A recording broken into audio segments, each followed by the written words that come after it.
यो कुरा कसले भन्ने। र अर्को कुरा चाहिँ ब्लेम गेम यति धेरै ब्लेम गेम गरिरहेको छ कि इन्डस्ट्रिजहरू प्राइभेटाइज गर्यो, सबै चाहिँ कौडीको मूल्यमा बेच्यो, त्यसैले गर्दा लाखौँ लाख मान्छेहरू विदेश जानु पर्यो। अनि त्यतिखेरको कुरा चाहिँ म गर्न चाहन्छु। अहिले नेपालमा हेऱ्यो भने यो इन्डस्ट्रियल पल्युसन भएर र त्यसै इन्भाइरोमेन्टल डिसास्टर भएर 2.5% of the total GDP is spend to mitigate. त्यो इन्भाइरोमेन्टल डिसास्टर चाहिँ मिटिगेट गर्नको लागि टाइम लागेको छ। गिरिजाप्रसाद कोइरालाको त्यो उद्देश्य त्यो इन्डस्ट्रिजहरूलाई सबै प्राइभेटाइज गरौँ, कौडीको रूपमा बेचौँ भन्ने थिएन। त्यतिखेर अब दोस्रो विश्वयुद्धको इतिहासै हेऱ्यो भने पनि युरोप ध्वस्त भएको थियो। युरोप ध्वस्त भइसकेपछि त्यतिखेर जर्ज मार्शल हार्वर्ड युनिभर्सिटीको दीक्षान्त समारोहमा गइसकेपछि अनि उहाँले चाहिँ युरोपमा चाहिँ मार्शल प्लान लागू गरेर त्यहाँको इन्डस्ट्रिजहरूलाई रिभाइटलाइज गर्नुपर्छ भन्नुभयो। मैले जोड्न खोजेको के भने यहाँ 2008 सालदेखि 2012 सालसम्म यो संसारमै इकोनोमिक रिसेसन आएको थियो। त्यतिखेर संसारको मुलुकहरू आर्थिक स्तरमा धेरै चाहिँ पछाडि गिरेका थिए, तर जर्मनीले एकदम राम्रो गर्यो किनभने यसको इन्डस्ट्रिजहरूलाई मोडर्नाइज गरिरहेको थियो। त्यतिखेर मार्शल प्लान अन्तर्गत चाहिँ त्यसको सबै मोडर्नाइज गरेको हुनाले जर्मनीको इकोनोमी एकदम राम्रो भयो। गिरिजाप्रसाद कोइरालाले गर्न खोजेको के थियो भने त्यहाँको पुरानो इन्डस्ट्रिजहरू जति पनि छन् तिनीहरूबाट भएको पोल्युसनलाई, भएको चाहिँ डिसास्टर छ त्यसलाई चाहिँ निराकरण गर्नुपर्छ, इन्डस्ट्रिजहरूलाई चाहिँ नयाँकरण गर्नुपर्छ, रिभाइटलाइज गर्नुपर्छ। त्यसैले यस्तो चाहिँ त्यो ओल्ड रुग्ण अवस्थामा रहेको इन्डस्ट्रिजहरूबाट नेपालको प्रगति हुँदैन, यहाँबाट उत्पादन भएको सामानले चाहिँ विदेशमा चाहिँ मार्केट पाउँदैन भन्ने किसिमको उद्देश्य राख्नु भएको थियो। त्यही सन्दर्भमा मैले अर्को मकलाद्वारा भन्ने एउटा इन्डस्ट्री छ, ट्रान्सनेसनल कर्पोरेसन, जो अमेरिकाले यहाँ उत्पादन गर्दैन, त्यो 20 माइलभित्र इस्ट माइल बोर्डरभित्र मेक्सिकोमा उत्पादन गर्छ। त्यो मकलाद्वारा हो। त्यहाँबाट उत्पादन भएको चाहिँ सामानहरू त्यो नाफ्टा भन्ने छ, north American free trade agreement, त्यहाँ उत्पादन भएको सामानहरू चाहिँ अमेरिका, मेक्सिको, क्यानाडामा कम्पिटिसन गर्नुपर्छ। त्यस्तो खालको इन्डस्ट्रिजहरूलाई चाहिँ स्थापना गरौँ र त्यो इन्डस्ट्रिजहरूलाई नवीकरण गरौँ र त्यसपछि यो पुरानो इन्डस्ट्रिजहरूबाट अब अलि काम गर्न सकिँदैन। पपुलेसन बढिरहेको छ। त्यसैले गर्दा यो बढ्दो समस्या समाधान गर्नको लागि भविष्यलाई हेरेर प्राइभेटाइज गरौँ भन्ने कुरा चाहिँ भएकोलाई अहिले अनर्थ लगाएर कौडीको मूल्यमा सामान बेच्यो, इन्डस्ट्रिजहरू बेच्यो, इन्डस्ट्री बेचेर खायो, त्यो कुराहरू चाहिँ पटक्कै पनि इभ्यालुएसन हुन सकेन। र त्यही सिलसिलामा अब मैले ल्याउँछु यो कोभिड-19 र अनि अहिले त्यो 12 पोइन्ट्स एग्रिमेन्ट दिल्लीमा गएर एग्रिमेन्ट गर्यो। त्यसैले गर्दा अब चाहिँ नेपालको स्थिति एकदम भयावह सिचुएसन भयो। अब कोभिड-19सँग हेरौँ न, अहिले नेपालको मान्छेहरू त्यतिखेर गिरिजाप्रसाद कोइरालाले त्यो पिस एग्रिमेन्ट गर्दा गाउँमा कोही पनि बस्न सक्ने सिचुएसन थिएन। नेपालको चाहिँ सबै युवाहरू 1500 देखि 2000सम्म युवाहरू दिनमा त्यतिखेर बाहिर चाहिँ फ्लाइ गर्ने जाने, र त्यसपछि अहिले नेपालको युवाहरू कति छन् 70 देखि 80 लाख युवाहरू बाहिर आउनुहुन्छ। उहाँहरू चाहिँ नेपालमा केही काम नपाएर जानुभएको। अब ब्लेम कसलाई आउँछ यो भने त्यो नेपाली काङ्ग्रेसले प्राइभेटाइज गर्यो, त्यसैले गर्दा भए जतिको सबै चाहिँ युवाहरू चाहिँ विदेशिनु पर्यो अनि आउन सकेन। इन्भाइरोमेन्टल डिसास्टर कसले हेर्ने? अब त्यो पहिला चाहिँ 5 लाख बसेको काठमाडौँमा अहिले 50 लाख 40 लाख 50 लाख बस्दा चाहिँ समस्या आयो भनेर अनि पुरानो राणा शासनमा चाहिँ कस्तो राम्रो काठमाडौँ थियो अहिले राम्रो छैन भनेर भन्ने, त्यो कुरा त गर्नु भएन नि। अनि चाहिँ अहिलेको कन्टेम्पोरेरी सिचुएसनमा के कसरी चाहिँ चलेको छ भन्ने कुरा हेर्नु पर्यो। अब गिरिजाप्रसाद कोइरालाले गरेको 12 पोइन्ट एग्रिमेन्ट चाहिँ कति चाहिँ थियो, कति रिलेभेन्ट थियो र पिस चाहिँ इस्टाब्लिस गर्नुपर्ने कति जरुरी थियो भन्ने कुरा हेरौँ। अहिले तत्कालै चाहिँ कोभिड-19ले गर्दा धेरै ठाउँमा चाहिँ अनइम्प्लोइमेन्ट बढ्दो छ, इकोनोमिक रिसेसन चाहिँ बढेको छ।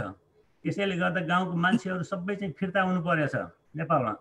यदि गिरिजाप्रसाद कोइरालाले त्यतिखेर पिस एग्रिमेन्ट नगरिदिएको भए अहिले त्यो आएको मान्छेहरू गाउँमा कसरी जान्थे? गाउँमा गएर अनि त्यहाँ भएको त्यो जति पनि एग्रिकल्चर ल्यान्डहरू चाहिँ ध्वस्त भइरहेको छ। इकोसिस्टम सर्भिसेस भन्छौँ हामीले। माथिपट्टिको जमिन चाहिँ राम्रोसँग संरक्षण नगरेको खण्डमा तलपट्टिको मान्छेहरू बस्न नसक्ने स्थिति छ।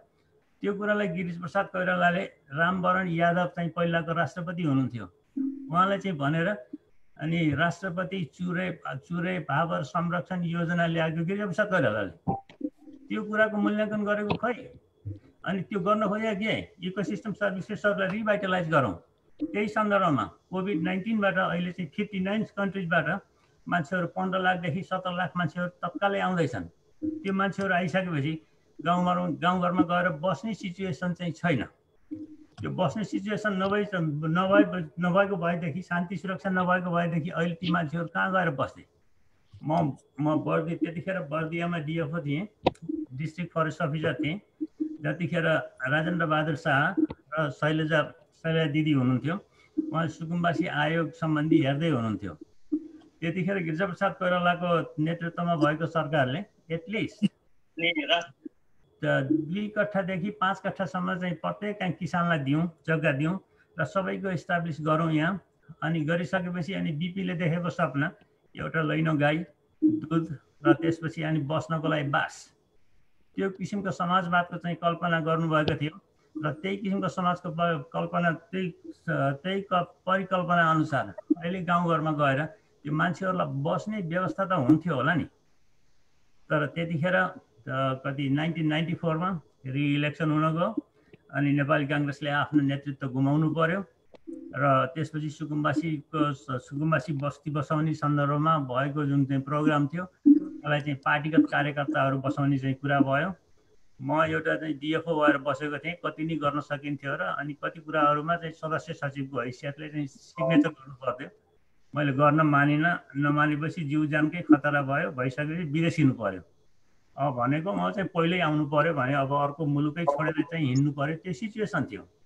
अनि त्यसैले गर्दा अब यो आजको सन्दर्भमा मैले यो कुराहरू अब चाहिँ टुङ्गाउनको लागि अब कोभिड-19 को सन्दर्भमा गिरिजाप्रसाद कोइरालाले खेलेको चाहिँ त्यो शान्ति प्रक्रियाको कति महत्त्वपूर्ण छ भन्नको लागि अहिले नेपालबाट एटलिस्ट त्यो 70-80 लाख मान्छेहरू जो विदेशिनु भएको छ, उहाँहरू फर्केर आउने सन्दर्भमा गाउँमा गएर बस्ने सिचुएसन थिएन। अनि त्यो अशान्ति भइदिएको भएदेखि त्यो मान्छेहरू अहिले कहाँ जाने, कस्तो भयावह सिचुएसन हुने थियो। र उहाँले गरेको त्यो प्राइभेटाइजेसनको कारणले गर्दा आएको चाहिँ इफिसियन्सी, एजुकेसनमा आएको इफिसियन्सी र नेपाली डाक्टरहरूले गरेको योगदान, नेपालको एयरलाइन्सहरूले अहिले गरेको चाहिँ योगदान र प्राइभेटाइजेसनको कारणले गर्दा त मोनोपोलिस्टिक एटिच्युड जुन थियो त्यो चाहिँ घटेको छ। र अब यसलाई चाहिँ राम्रो ट्र्याकमा लान नसक्नु त त्यो कन्टेम्पोरेरी पोलिटिक्सको चाहिँ फल हो। त्यो सधैँभरि गिरिजाप्रसाद कोइराला आएर डन्डा लिएर बस्ने कुरा छैन। You was a man of word. उहाँले चाहिँ बोल्नुहुन्थ्यो, बोलिसकेपछि त्यो कुरा चाहिँ पुरा गर्नुहुन्थ्यो। कतिपय कुराहरू कमजोरी छन्, त्यो नभएको थिएन। अब जस्तो टनकपुरको कुराहरूमा धेरैले चाहिँ ब्लेम गर्छन्, त्यसैलाई चाहिँ अब त्यो कार्यान्वयन त गर्नु पर्यो नि, कार्यान्वयन त राम्रोसँग गरेर अनि त्यसलाई युटिलाइज गर्न सक्नु पर्यो नि। अनि केही कुराहरू कमजोरी थिए भन्दैमा त्यही कमजोरी कुराहरू मात्रै गर्नु भएन। र उहाँको दृष्टि के थियो, एउटा कुरा प्राइभेटाइजेसनबाट इन्डस्ट्रिजहरूलाई कस्तो किसिमको रूपमा लिएर जान खोज्नु भएको थियो, कुन भिजन थियो। र त्यसपछि अनि नेपालको एजुकेसनलाई चाहिँ प्राइभेटाइजेसन गरिसकेपछि कुन किसिमले कम्पिटेटिभ वेमा लग्न खोज्नु भएको थियो। र त्यसपछि नेपालको इकोनोमीलाई त्यो रुग्न खालको ओल्ड स्टाइलका सामानहरू प्रोडक्सन गर्ने होइन कि इन्फर्मेसन टेक्नोलोजी ट्रान्सफर गर्ने नेपाललाई त्यसरी चाहिँ ट्रान्सफर गर्न खोज्नु भएको थियो।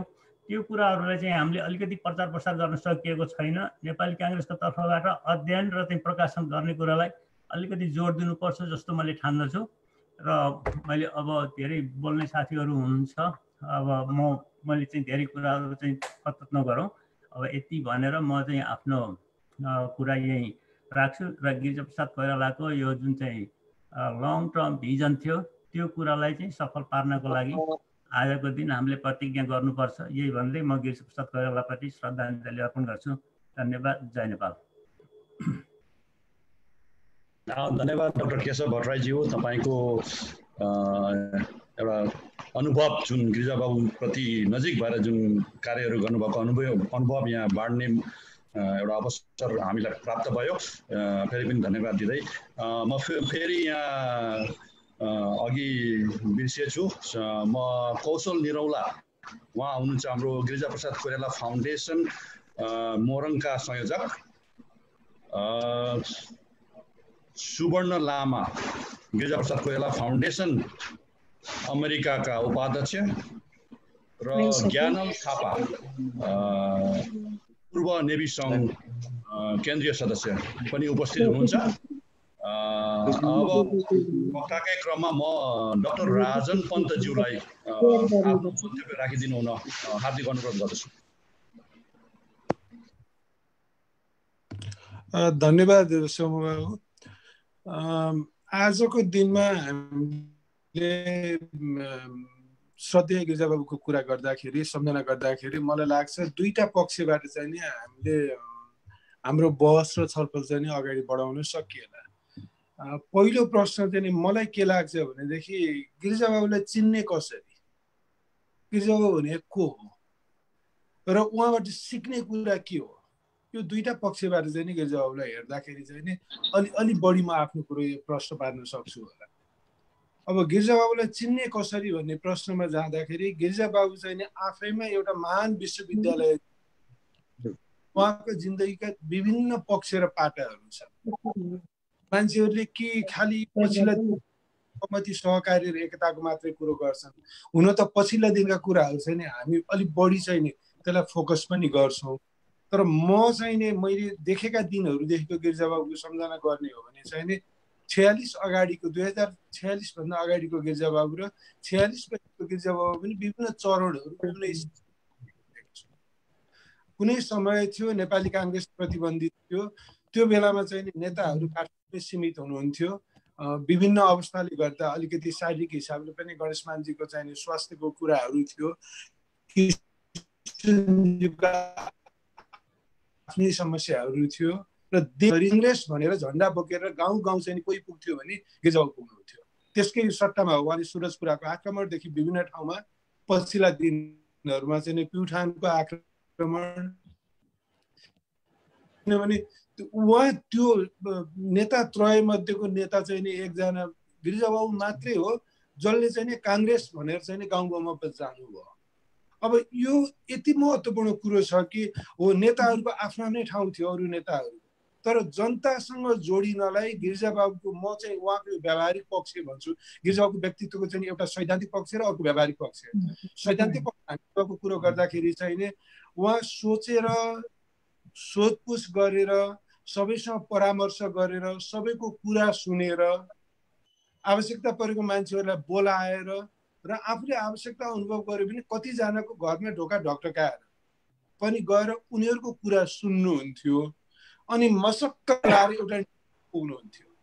आधारभूत रूपमा चाहिँ नि उहाँ प्रजातन्त्रको आधारमा चाहिँ तयार हुनुहुन्थ्यो। तर रणनीतिको हिसाबमा चाहिँ नि उहाँ रणनीति बदल्नुहुन्थ्यो, बदलेको देखिन्छ। 46 सालमै होस्, अब राजाले विकल्प खोज्न लगाए भनेर पञ्चायतमा जाने भनेर अनर्गल प्रचार चाहिँ नि मचाइयो। वास्तवमा मैले हेर्दाखेरि चाहिँ नि गिरिजाबाबुले त्यसलाई चाहिँ नि जनतामा जानको निमित्त सबभन्दा बडो अवसर हो, जाउँ कार्यकर्तालाई भेटौँ, उनीहरूलाई इनर्जाइज गरौँ, जनताको समस्या बुझौँ। काठमाडौँमा बसेको अन्तर्राष्ट्रिय परिस्थितिहरू हेरेका छौँ, विश्लेषण गरेका छौँ र यसलाई चाहिँ नि रुट लेभलमा लैजाँदाखेरि चाहिँ नि सङ्गठन बलियो हुन्छ। यसको जरा चाहिँ नि काङ्ग्रेस भनेको गाउँमा बस्छ। बिपी कोइरालाले भन्नुभयो काङ्ग्रेस गाउँमा हो, सहर होइन, जिल्ला चाप्ला मान्छेहरूमा होइन, भुइँफुट्टा मान्छेहरू आएर चाहिँ नि हामी नहौँ भन्ने कुरालाई सबभन्दा गम्भीर रूपमा कार्यमै लैजाने, यसलाई एक्सनमै लैजाने, एक्सन र मिसन ओरिएन्टेड नेता चाहिँ नि गिरिजाप्रसाद कोइराला। त्यो उहाँको चाहिँ नि एउटा पाटो भयो। तर आवश्यकता अनुसार चाहिँ नि उहाँ अलिक पनि भन्नुहुन्थ्यो। धेरै मान्छेले भन्छन् गिरिजाप्रसाद भनेको एकदमै रिजिड कम्युनिस्ट मान्छे, त्यो पनि उहाँको चाहिँ नि जीवनीको चाहिँ गिरिजाप्रसादलाई सम्पूर्ण रूपमा अध्ययन गर्ने हो भने आवश्यकता अनुसार चाहिँ नि परिस्थिति अनुसार बेसिक आधारभूत साहित्य मान्यतामा परिवर्तित नभइकन रणनीतिहरू चाहिँ आवश्यकता अनुसार चेन्ज गर्नुहुन्थ्यो। त्यही भएको हुनाले माले मसाले मण्डले एकै हुन् भन्ने गिरिजाबाबुले होइन, माओवादीलाई मूलधारमा ल्याउनै पर्यो र प्रजातन्त्रवादीहरूको जिम्मेवारी चाहिँ नि आफू प्रजातन्त्रवादी भएर मात्रै पुग्दैन, प्रजातन्त्रको बाटोमा ल्याउनु पर्छ। त्यो पनि हाम्रै कर्तव्य हो। त्यो चाहिँ नि भएको थियो। त्यसो भएर गिरिजाबाबुलाई चिन्दाखेरि चाहिँ नि मल्टिडिमेन्सनल चाहिँ नि लिडरसिप हो गिरिजाबाबु। करिस्मेटिक हो, डाइनामिक हो, मिसन ओरिएन्टेड हो। 46 अहिलेको एउटा मिसनमा हुनुहुन्थ्यो, 46 पछिको उहाँले चाहिँ 2-3टा मिसन समय काल अनुसार चाहिँ मिसनहरू चेन्ज गर्नुभएको छ र पछिल्ला दिन आएपछि अब सारांशमा गिरिजाबाबुको अहिले कुरा गर्दाखेरि चाहिँ हामीले गिरिजाबाबुको म दुईटा पक्ष देख्छु। एउटा सैद्धान्तिक पक्ष, आधारभूत रूपमा बिपी कोइरालाको सबैसँग मिलेर काङ्ग्रेस जनताको हुनुपर्छ, काङ्ग्रेसलाई जनतामा लैजानुपर्छ र सबैलाई समेटेर लैजाने जिम्मेवारी चाहिँ नि प्रजातन्त्रवादी हुनुले हाम्रो त्यो जिम्मेवारी हो। आधारभूत रूपमा त्यो उहाँले कहिले छोडे जस्तो मलाई लाग्दैन। अब व्यावहारिक रूपमा चाहिँ नि यति विलक्षण र सम्भवतः नेपालको पछिल्ला दिनहरूको व्यावहारिक राजनीतिमा गिरिजाबाबुको नजिक अथवा त्यो समानान्तर चाहिँ पुग्न सक्ने मैले अरू कुनै पनि नेता, इभन म बिपी कोइरालालाई पनि व्यावहारिक रूपमा चाहिँ गिरिजाबाबुसँग कम्पिट गर्न सक्ने मैले चाहिँ देख्दिनँ, मेरो विश्लेषण। किनभने जनतासँग जोडिने र कार्यकर्तालाई आत्मीयता प्रदान गरेर उनीहरूलाई चाहिँ नि आत्मीय चाहिँ अनुभूत त्यो सम्बन्ध चाहिँ नि अनुभूत गर्न लगाएर प्रोत्साहित गर्ने मान्छे सबैभन्दा चाहिँ नि सक्रिय र सबैभन्दा चाहिँ नि उदाहरणीय नेतृत्व चाहिँ गिरिजाप्रसाद। अब अघि हाम्रो प्रोफेसर केशव भट्टराईज्यूले चाहिँ नि भन्नुभएको छ, अब मूल्याङ्कनमा चाहिँ नि हामीले कमी कमजोरी गरेका छौँ कि गिरिजाप्रसादको योगदानको। अब त्यसमा चाहिँ यो एकदमै उहाँले गम्भीर प्रश्न अलिकति कोट्याएर मात्रै छोड्नु भएको छ भन्ने म ठान्छु। प्रश्न धेरै गम्भीर छ। गिरिजाप्रसादको चाहिँ नि योगदानको मूल्याङ्कन कसले गर्ने? के यो नेपालको दायित्व होइन? प्रारम्भिक रूपमा आधारभूत रूपमा चाहिँ नि त्यो नेपाली काङ्ग्रेसको दायित्व होइन? अब नेपाली काङ्ग्रेस पार्टी जसको चाहिँ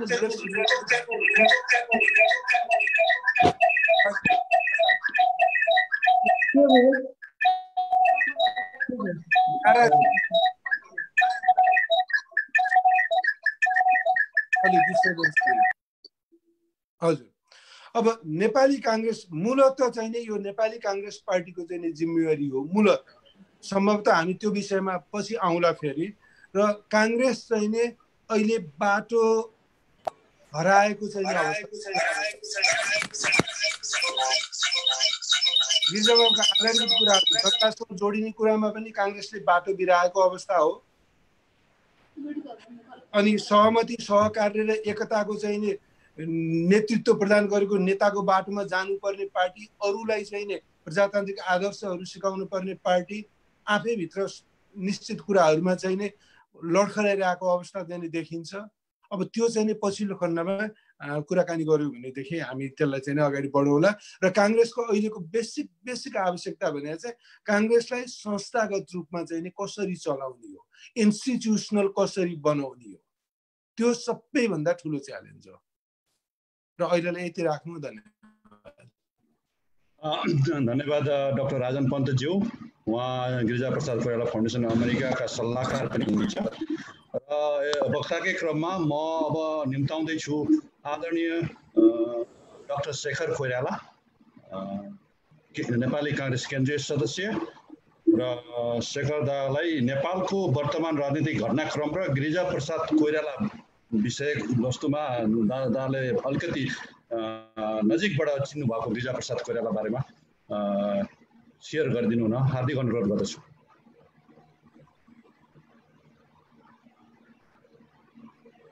नमस्कार, जय नेपाल। सुनिँदैछ? यस, जय नेपाल। जय नेपाल।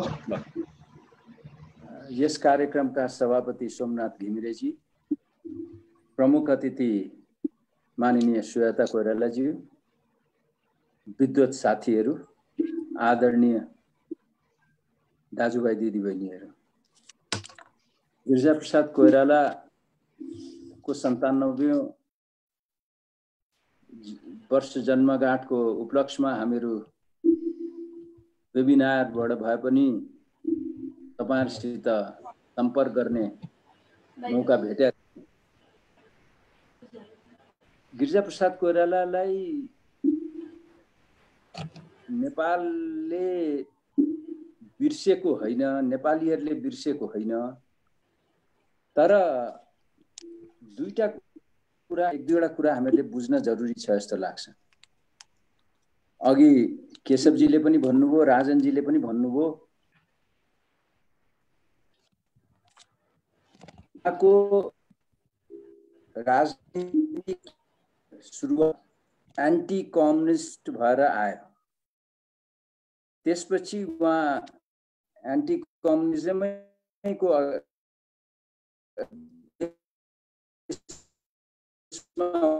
अगाडि बढ्नु र त्यसलाई उहाँले अन्तिम कालतिर भनौँ अलिकति छाडेको हो कि भन्ने पनि लाग्यो। माने यहाँ देखिन्छ त्यो। मलाई लाग्छ त्यो पनि होइन, उहाँ एन्टी कम्युनिस्ट भित्रको हो,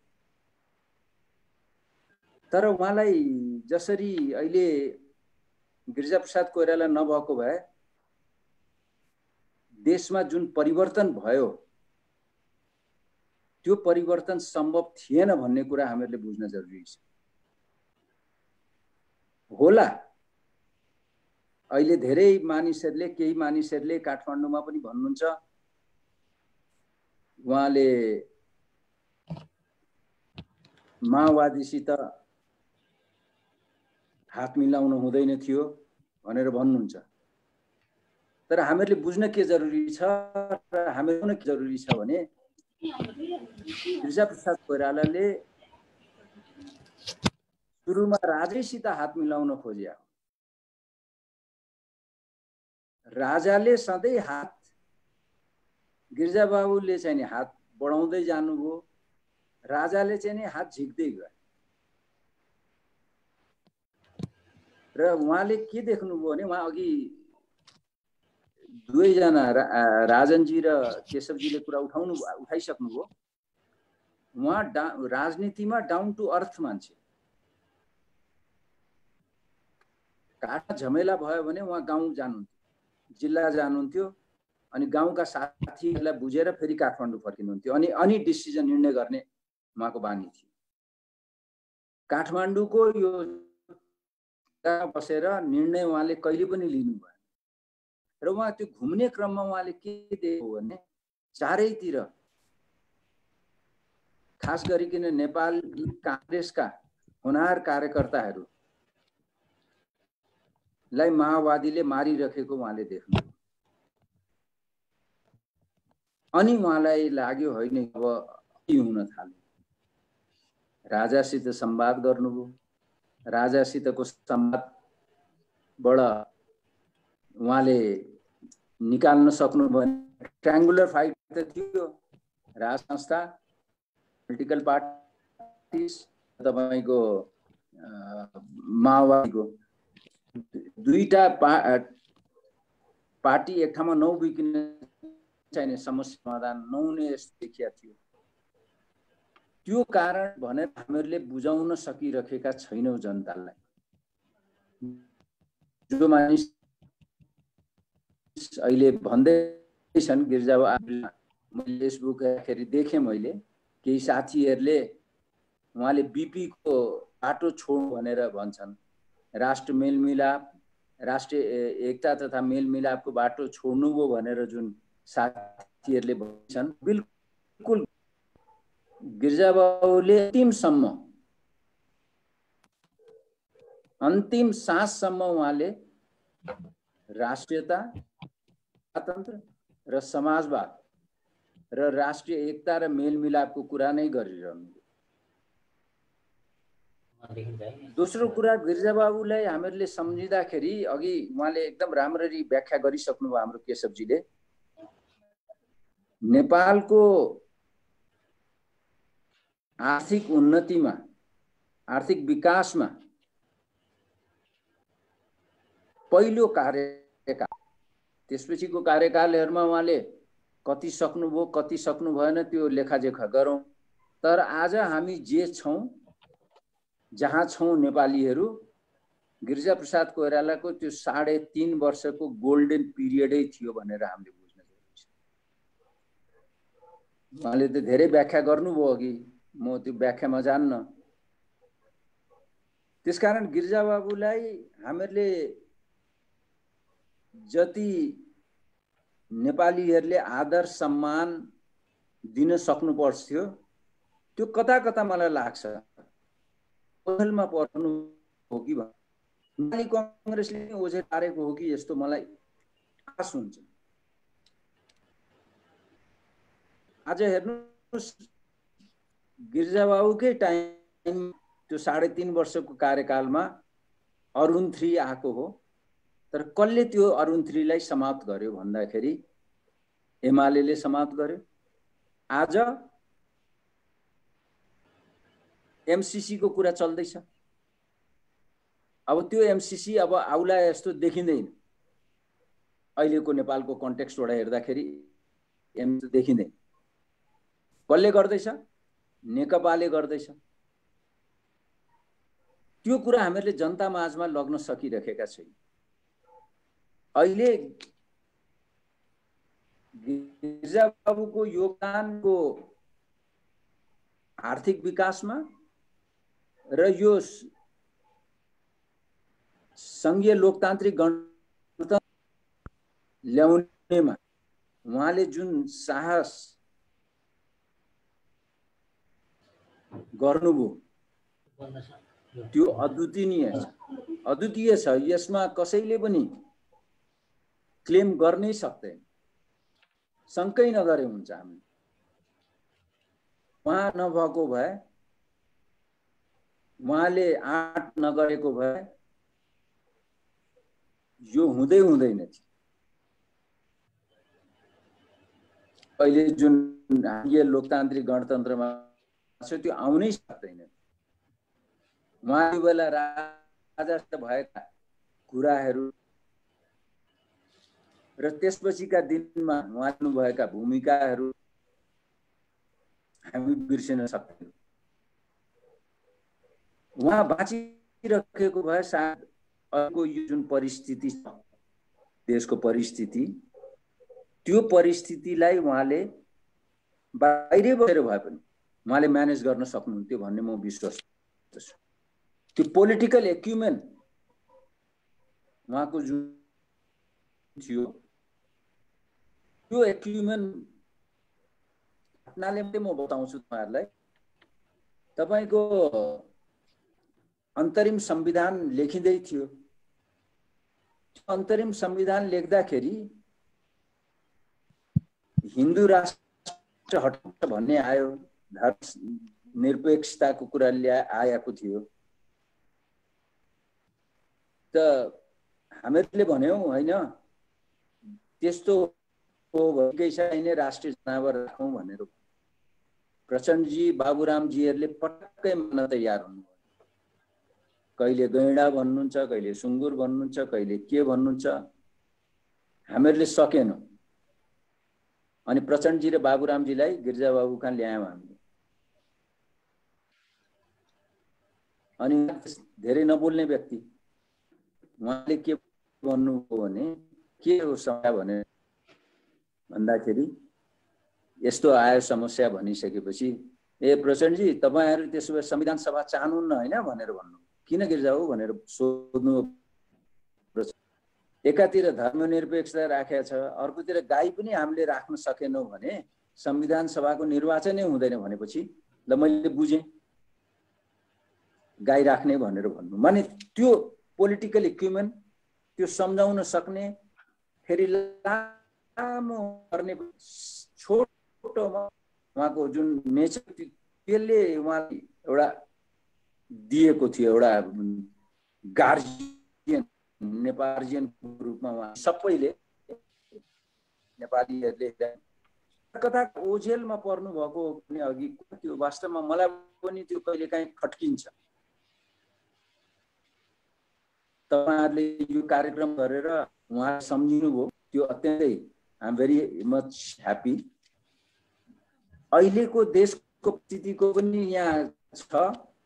देशको परिस्थिति अत्यन्तै गम्भीर परिस्थितिबाट गइरहेको छ। एकातिर विश्वमा यो कोरोना भाइरसको महामारी र अर्कोतिर तपाईको नेपाल पनि त्यसमा छुतो छैन पनि अब 15,200 कोरोना भाइरस टिकेर मृत्यु भइसके आजको डाटा र जुन क्वारेन्टाइन अव्यवस्थित तपाईको आइसोलेसन अवस्थित हस्पिटल स्टे हाल्छ हामीले पटक पटक सरकारलाई गुहार्दाखेरि पनि पीसीआर टेस्ट बढ्दैन प्रधानमन्त्रीहरू आफ्नै कुराहरू गर्नुहुन्छ हुँदा हुँदा प्रधानमन्त्रीजीले त सार नै यसको दबाई हो भनेरसम्म भन्न थाल्नु त्यो पनि कहाँ भन्देखि संसदमा बोल्नुहुन्छ देशको प्रधानमन्त्रीले विज्ञको सल्लाह लिएर गर्नुपर्ने हो विज्ञको सल्लाह उहाँ आफै विज्ञ जस्तो भएर बोलिरहनु भएको छ यो किन भइरहेको छ भन्दाखेरि अहिले तपाईहरु जुन देशमा हुनुहुन्छ त्यहाँ पनि विश्व नै लोकप्रियतावादी पपुलिजममा विश्व अगाडि बढेको छ भ्रष्टाचार गर्नुस् स्वास्थ्य सामग्री खरिद प्रकरणमा अनियमित भ्रष्टाचार क्वालिटी पनि हामीले किन ल्या त्यसलाई हान्यौ हैन यो भ्रष्टाचार भएको छ यसलाई हामीले कन्ट्रोल गर्नु पर्यो भनेर भन्दा मन्त्री भन्नुहुन्छ भ्रष्टाचार भएको छैन यो भन्दा राम्रो हुन्न भनेर मन्त्रीजी जवाफ दिनुहुन्छ त्यस्तो अवस्था छ क्वालिटी जो सामग्री क्वालिटी त बिलो उसमा भेरी लो क्वालिटीको सामानहरू आयात भएको छ किनेको छ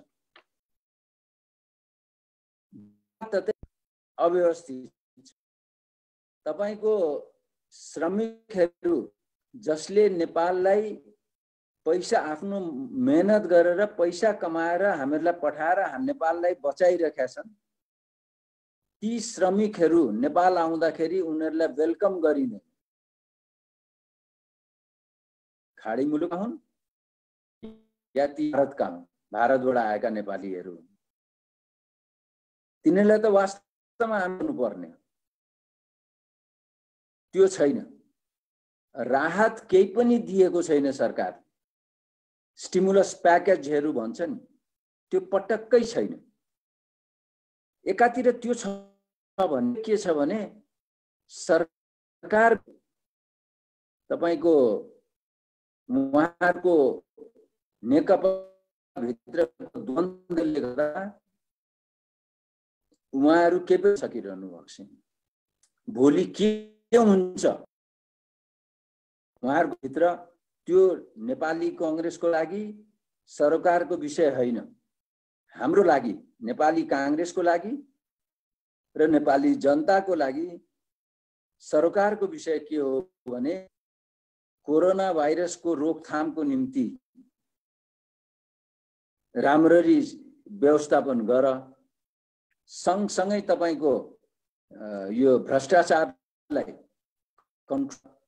रोक अनियमितताहरूलाई रोक फजुल खर्च नर यी सब कुराहरू हामीहरूको प्राथमिकतामा पर्छ तर यो सरकार पटक्कै ध्यान दिइरहेको छैन अब हामीहरूले कसरी जाने नेपाली कसरी अगाडि बढ्छ भोलिको दिनमा त्यो अत्यन्तै गम्भीर उसमा छ किनभने भोलि यस्तै अवस्थाबाट अगाडि जान्छ पार्टी उनीहरूको टुक्रिन्छ भोलि या त तपाईको प्रधानमन्त्री चेन्ज होलान् नहोलान् त्यो सरकारको विषय नेपाली कांग्रेसको लागि पक्कै हुन्छ तर हामीहरूको संगठन वास्तवमा अत्यन्तै संगठन कमजोर भएको बेलामा कोरोना भाइरसको प्रकोपले गर्दा हामी सबै लकडाउनकै स्थितिमा छौं घर घरमा अहिलेको परिस्थिति कोरोना भाइरसको परिस्थिति हेर्दाखेरि दिनानुदिन बिस्तारै बिस्तारै केसेसहरू बढ्दैछ। आज पनि 750 जतिलाई कोरोना भाइरस भएको छ। आजको दिनको कुरा गर्दैछु म, यो हाइएस्ट आजको दिनको। यो अवस्थाबाट देश गइरहेको छ। राजनीतिक हिसाबले पनि अस्तव्यस्त देखिन्छ र सरकार पनि अस्तव्यस्त छ। सरकार न सुरक्षा दिन सके।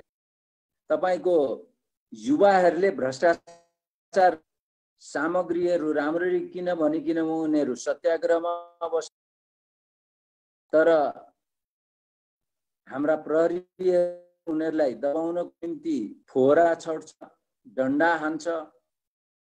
भ्रष्टाचार त्यतिकै छ, महँगी बढेको बढै छ, आम्दानी राजस्व अत्यन्त भएर गएको छ खर्चको कम्प्यारिजनमा।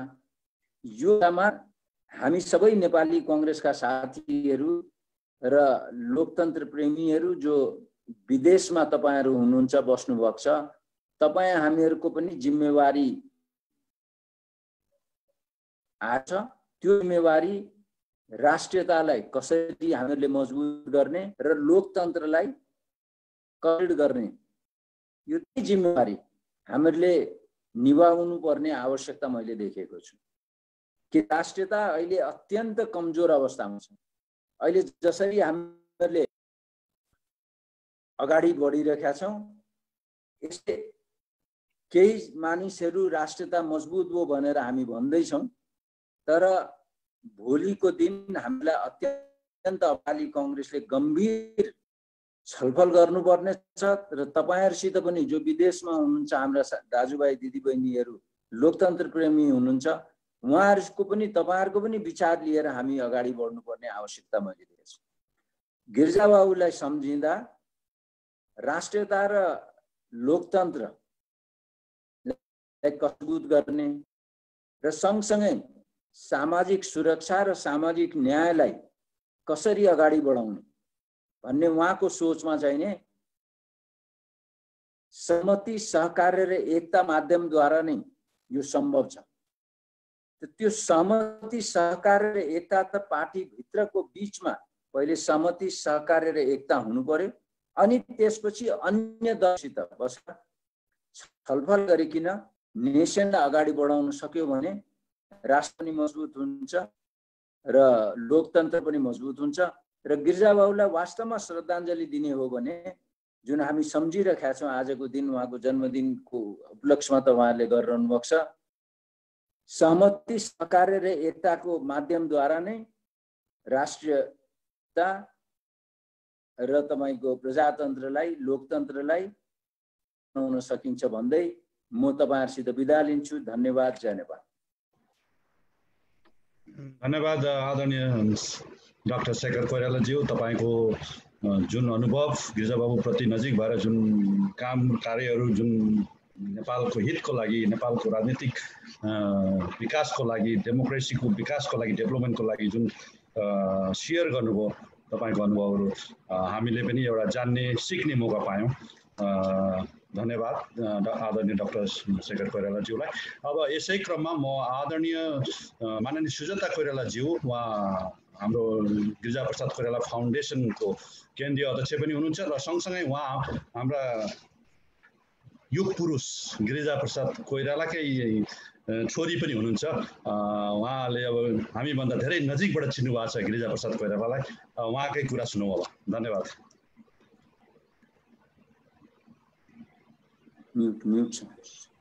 सबैजनालाई मेरो नमस्कार छ र सबैभन्दा त म के अरे सोमनाथजीलाई एकदम धेरै धेरै धन्यवाद दिन चाहन्छु। उहाँले बार बार यस्तो कार्यक्रमहरू राखिराख्नु भएको छ। अब गिरिजाबाबुको बारेमा भन्दाखेरि मलाई एकदम कस्तो कस्तो हुन्छ, के भन्नु बरु अरूले भन्दा राम्रो हुन्छ भन्ने मलाई लाग्छ आफैले बोल्नु भन्दा पनि। तर त्यही पनि मैले केही पोइन्ट्सहरू बनाएर ल्याएको छु, त्यसमा म केही कुराहरू भन्न चाहन्छु।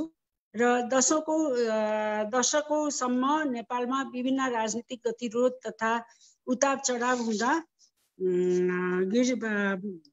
भनौँ न गिरिजाप्रसाद कोइरालाले एक राजनेताको रूपमा, एक पिस मेकरको रूपमा तथा एक स्टेट बिल्डरको रूपमा भूमिका निर्वाह गर्नुभएको थियो र उहाँले नेपाली कांग्रेस पार्टी सभापति तथा 4 पटक प्रधानमन्त्रीको रूपमा र राजतन्त्रबाट मुलुक गणतन्त्रमा प्रवेश गर्दा हेड अफ द स्टेटको रूपमा पनि उहाँले सेवा गर्नुभयो। उहाँलाई सबै किसिमको अनुभव थियो, प्रधानमन्त्रीको पनि त्यसपछि हेड अफ द स्टेटको पनि उहाँले त्यो मौका पनि पाउनुभयो र उहाँले त्यो राम्ररी निर्वाह गर्नुभएको थियो। र गिरिजाबाबुको करिब 6 दशक लामो राजनीतिक केरियरमा उहाँले पहिलो मजदुर आन्दोलनको नेतृत्व गर्नुभयो। करिब 2 दशक प्रजातन्त्रको स्थापनाको लागि जेल जीवन बिताउनु भयो र 1 दशकसम्म मुलुक गृह युद्धमा फँसेको बेला तत्कालीन माओवादीले शान्ति प्रक्रियामा ल्याएर देशको सङ्कटलाई निकास दिनुभयो र उहाँको एक प्रकाशित पुस्तक simple conviction my struggle for peace and डेमोक्रेसीमा उहाँले कामप्रति कसरी विश्वास गर्नुहुन्थ्यो र कुनै पनि भनौँ न राजनीतिक समस्या कसरी कुटनीतिक तवरबाट समाधान गर्नुहुन्थ्यो भन्ने कुरा उहाँले भन्नुभएको छ। Keep your friends close but your enemy closer भन्ने रणनीति अख्तियार गर्नुहुन्थ्यो। त्यो एकदम स्पष्ट हुन्छ, त्यहाँ पनि उहाँले त्यो कुरा भन्नुभएको छ। उहाँको छवि देशभित्र मात्र नभएर अन्तर्राष्ट्रिय स्तरमा पनि उच्च थियो भन्ने कुरा विभिन्न विश्व चर्चित राजनेताहरूको भनाइबाट पनि स्पष्ट हुन्छ। पूर्व अमेरिकी राष्ट्रपति जिम कार्टरले भन्नुभएको थियो, Koirala as hero of the nation तथा ग्रेट स्टेट्सम्यान जो कहिले पनि दिगो शान्ति तथा लोकतन्त्र स्थापनाको लडाइँमा विचलित हुनु भएन। र भारतको पूर्व राष्ट्रपति प्रतिमा पाटिलले भन्नुभएको थियो, a towering personality in the political arena of South Asia. त्यसै गरी भारतका पूर्व प्रधानमन्त्री मनमोहन सिंहले गिरिजाबाबुलाई a mass leader and a statesman भन्नुभएको थियो। यस्तै गरी जनवादी गणतन्त्र चीनको पूर्व प्रधानमन्त्री वेन जियाओबाओले उहाँलाई statesman and outstanding political leader of Nepal भन्नुभएको थियो। यी विश्व स्तरका राजनेताहरूको महत्त्वपूर्ण भनाइबाट उहाँको अन्तर्राष्ट्रिय छवि चाहिँ नि स्पष्ट हुन्छ। गिरिजाबाबुले नेपालमा लोकतन्त्र तथा उदार आर्थिक नीतिको जग तयार पार्नुभयो। उहाँको आर्थिक नीतिले नेपालको अर्थतन्त्रलाई बाँकी विश्वको अर्थ बजारसँग समायोजन गर्यो। जसरी भारतमा पीवी नरसिम्हा राव तथा चीनमा डेङ जियाओपिङलाई त्यहाँको अर्थतन्त्रलाई रिफर्म गरेको क्रेडिट दिइन्छ, त्यसै गरी नेपालमा पनि उदार अर्थनीति अख्तियार गरेको देन गिरिजाबाबुलाई जान्छ। र अन्त्यमा उहाँ हामी सबैको लागि प्रेरणाको स्रोत हो। कसरी देशमा शान्ति विकास तथा समृद्धिको लागि योगदान गर्न सकिन्छ भनेर उहाँको सिद्धान्तबाट हामी सबैले पाठ सिक्नुपर्छ र यो नै उहाँप्रति सच्चा सम्मान तथा श्रद्धा सुमन हुन सक्छ भन्ने मलाई लाग्छ। र एउटा अन्तिममा म एउटा कुरा भन्न चाहन्छु, अलिकति मिसअन्डरस्टुड पनि भएको छ। अस्ति धेरैले यो बारेमा बोलिसक्नु भएको छ। यो टनकपुरको बारेमा, यो टनकपुरको बाँध जुन बाँधेको थियो त्यो पञ्चायत कालमा नै बाँधिसकेको थियो। त्यो 300 मिटर जमिन चाहिँ त्यहाँ भारतले त्यहाँ बाँध बाँधेको थियो। गिरिजाबाबु जब प्रधानमन्त्री हुनुभयो त्यो बाँध तोड्ने कि अब तोडेर लिने कि त्यो जमिन वापस भन्ने कुराहरू पनि भएको थियो। त्यसमा धेरै बहसहरू तर्कहरू धेरैजनासित भएको थियो र सबैले के निर्णय गर्यो भनेदेखि अब त्यो बाँध बाँधिसकेको छ, त्यहाँ ठुलो त्यो फेरि त्यसलाई भत्कायो भनेदेखि त्यहाँ फेरि धेरै भनौँ न यो के भन्छ बाढीहरू आउने सम्भावना हुन्छ। त्यसले गर्दा चाहिँ नि यो 300 मिटरको कुरा हो, अब यसलाई चाहिँ नि हामीले जस्तो छ यथावत रोकौँ भन्ने कुरा भएको थियो। त्यसपछि यसमा चाहिँ नि त्यो बेला एमाले पार्लियामेन्टमा त विरोध गरेको थियो, तर पछि आएर गिरिजाबाबुलाई मदन भण्डारी लगायत सबैले त्यहाँ के भन्नुभयो भनेदेखि ल ठिक छ यसलाई नतोडौँ, हामीले आफ्नो विरोध गर्दै जान्छौँ, तर तपाईँहरूले यसलाई यथावतै राख्नुहोस्, किनभने अब तोडेर फाइदा छैन, त्यहाँ फेरि बाढी आउँछ, ऊ हुन्छ, धेरै समस्याहरू हुन्छ त्यो गाउँमा भनिकन यो चाहिँ नि भएको थियो। त्यसले गर्दाखेरि यो सबैको समर्थनमै यो चाहिँ नि टनकपुरको बाँध गिरिजाबाबुले बाँधेको होइन, यो पञ्चायत कालमा नै यो बाँध चाहिँ नि त्यहाँ बाँधेको थियो। यो बाँध त्यो बेला मैले खालि एउटा स्पष्ट पार्न खोजिरहेको छु, किनभने म पनि एउटा किताब लेख्दैछु, मैले त्यसमा गिरिजाबाबुको बारेमा पनि धेरै कुराहरू जुन चाहिँ नि गलतफहमीहरू छ, जुन त्यसलाई पनि फाउन्डेसनबाटै त्यो किताब निस्किनेछ र त्यो चाहिँ नि हामीले अब केही समय लाग्छ, 6-7 महिना लाग्छ त्यसलाई, त्यो चाहिँ नि किताबमा यी सबै कुराहरू आउनेछ, अझै स्पष्ट हुनेछ भन्ने मलाई लाग्छ। हामीले त्यो तयारी गर्दैछौँ, हाम्रो एउटा टिमै मिलेर गरिरहेका छौँ र तपाईँहरू सबैसित भेट भयो, मलाई साह्रै खुसी लाग्यो। आज गिरिजाबाबुको यो कार्यक्रममा केही कुराहरू सुन्न पाउँदा, तपाईँहरूसित पनि परिचय हुन पाउँदा मलाई धेरै खुसी लागेको छ र सोमनाथजीलाई म फेरि पनि धन्यवाद दिन्छु। उहाँले धेरै राम्रो कार्यक्रमहरू गरिराख्नु भएको छ। धन्यवाद। धन्यवाद आदरणीय गिरिजाप्रसाद कोइराला फाउन्डेसन केन्द्रीय अध्यक्ष माननीय सुजाता कोइरालाज्यूलाई आफ्नो भनाइ राखिदिनु भयो र हामी अब खुसीको कुरा पनि सुन्न पाइयो। आज गिरिजाबाबुकै 97औं जन्म जयन्तीको अवसरमा किताब पनि लेख्दै हुँदो रहेछ र धेरै खुसी लाग्यो। अझै धेरै कुराहरू हामीले जान्छौँ, यसमा हामी सबै मिलेर हातेमालो गरेर यस्ता राम्रा कार्यहरू गर्दै जाउँ। गिरिजाबाबुलाई वर्ल्ड वाइड इन्टरनेसनली उहाँको भिजन, उहाँको बलिदान, उहाँको देन चिनाउँदै जाउँ र फेरि पनि माननीय सुजाता, आदरणीय सुजाताजीलाई धन्यवाद दिँदै म हाम्रा साथीहरू यहाँ जोडिनु भएको छ, फेरि म उहाँहरूको नाम पढेर परिचय गराउँछु। विनोद थापाजी हुनुहुन्छ हाम्रो गिरिजाप्रसाद कोइराला फाउन्डेसन अमेरिकाका केन्द्रीय सदस्य, उहाँ हामी यसै जुम मिटिङमा जोडिनु भएको छ र सँगसँगै हाम्रो लक्ष्मी पाण्डे नेपाली काङ्ग्रेस कास्कीकी कोषाध्यक्ष पनि जोडिनु भएको छ र भर्खरै हाम्रो अर्का वक्ता विद्वान र पूर्व राजदूत, पूर्व मुख्य सचिव दिनेश भट्टराईजी पनि, डाक्टर दिनेश भट्टराईजी जोडिनु भएको छ। उहाँलाई स्वागत गर्दै मन्तव्य राखिदिनु हुन हार्दिक अनुरोध गर्दछु। धन्यवाद। म मुख्य सचिव त होइन, धन्यवाद यो जोडिन पाएकोमा र यो हाम्रो दाजुको भिडियो आएन, तल भिडियोमा क्लिक गर्नु।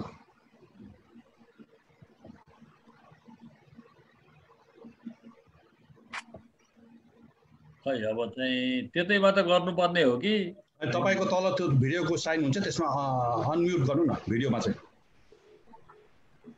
तलपट्टि गएर भिडियो मात्रै क्लिक गर्नुपर्छ। भिडियोमा क्लिक गर्नुहोस्, आउँछ। सोमनाथजी यो कुरा आउँदै सोमनाथजी एउटा कुरा म भन्छु है, एउटा भन्नुहुन्छ? होइन यो त सोमनाथजी म एउटा कुरा भन्छु ल, भनिहाल्नु छिटो।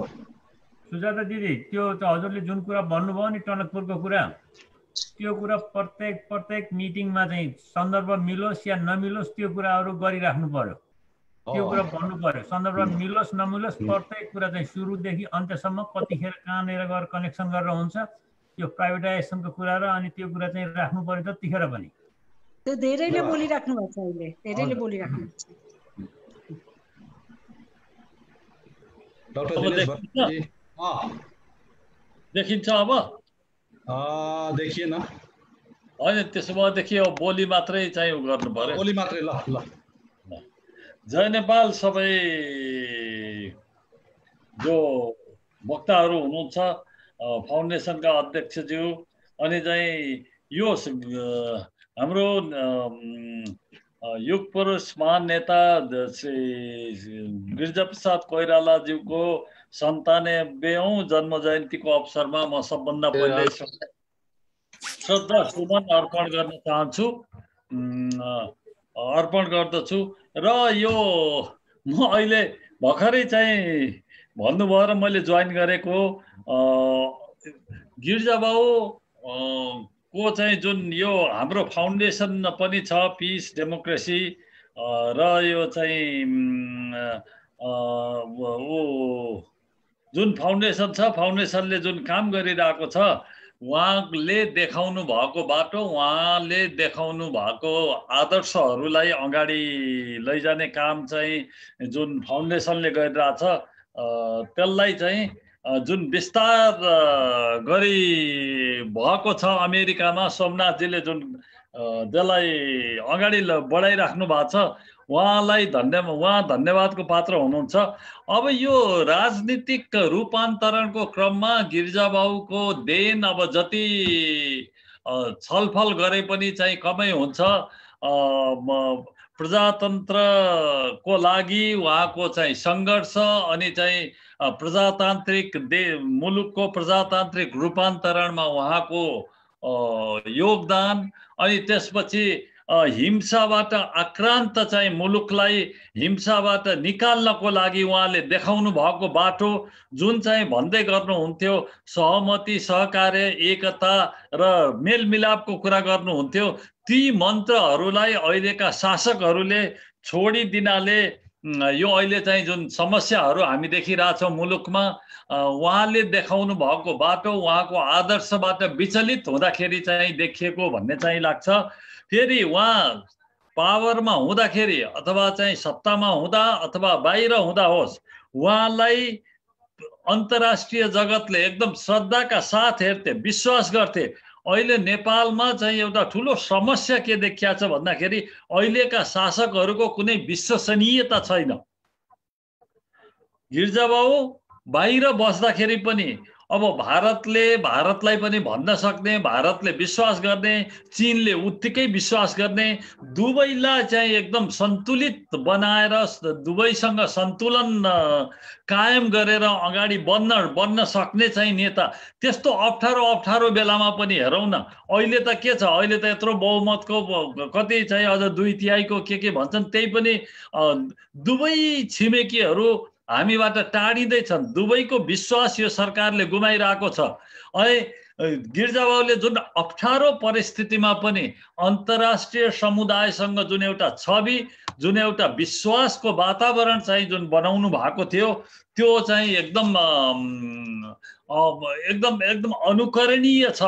अब यतातिर अहिले त्यो फलो नगर्दाखेरि, त्यो अनुसरण नगर्दाखेरि अहिले हाम्रो चाहिँ अन्तर्राष्ट्रिय सम्बन्धमा, छिमेकीहरूसँगको सम्बन्धमा एकदम समस्या आइरहेको हामीहरू देखिरहेछौँ। अनि फेरि गिरिजाबाबु यस्तो नेता हुनुहुन्थ्यो, प्रजातन्त्रको लागि, सामाजिक न्यायको लागि, एउटा देशको प्रजातान्त्रिक रूपान्तरणको लागि कहिले पनि नथाक्ने नेता। त्यत्रो उमेर हुँदाखेरि पनि उहाँ चाहिँ युवासँग चाहिँ युवाभन्दा अगाडि नै चाहिँ अग्रपङ्क्तिमा रहेर युवालाई नेतृत्व दिनुभयो, देशलाई नेतृत्व दिनुभयो, हिंसाबाट आक्रान्त मुलुकलाई हिंसाबाट मुक्त गराउनु भयो।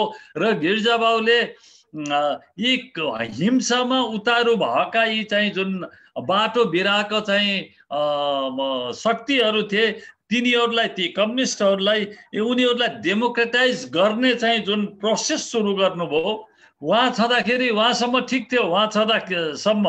त्यसपछि उहाँले बताउनु भएको बाटो, उहाँले दिनुभएको मन्त्र भनौँ न, र अहिलेको अवस्थामा राष्ट्रिय सहमति, सहकार्य, एकता भनेर जुन चाहिँ उहाँले चाहिँ दिनुभएको थियो, त्यसलाई हामीले कतातिर छोड्यौँ।